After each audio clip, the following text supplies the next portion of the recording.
हानिया आमिर के ऊपर एक मैंने वीडियो बनाई थी जिसमें मैंने कहा था कि वो इल्यूमिनाटी हैं, तो बहुत से लोगों ने कहा कि इल्यूमिनाटी क्या होते हैं, क्या वाकई जो सेलिब्रिटीज़ हैं वो इसका हिस्सा होते हैं। तो मैं आपको बताता हूँ कि इल्यूमिनाटी होते क्या हैं। इल्यूमिनाटी एक खुफिया तंजीम है जिसकी बुनियाद 1776 में जर्मनी में रखी गई थी, और इसका पहले तो ये काम था कि तालीम फैलाना और लोगों में शऊर पैदा करना।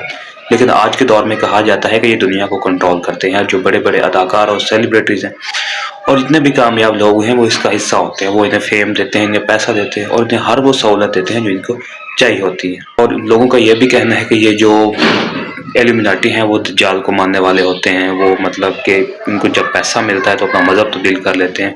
ज़ाहिर सी बात, जब किसी बंदे को पैसा मिल रहा हो, फेम मिल रहा हो, तो वो उसका हिस्सा बन जाता है। इसके बारे में सिर्फ वकार ज़कर के बारे में भी कहा जाता रहा एल्यूमिनाटी है। हानिया आमिर के ऊपर भी कहा, लेकिन हानिया आमिर ने मुकम्मल तौर पर एक वीडियो बनाई कि वो इल्यूमिनाटी नहीं है। लोग उस पर झूठे इल्ज़ाम लगा रहे हैं। वो इल्यूमिनाटी हैं वो ये होते हैं, जो बड़े बड़े लोग हैं इसका हिस्सा होते हैं। आप लोग इनके बारे में क्या जानते हैं, आप हमें कमेंट बॉक्स में ज़रूर बताएं।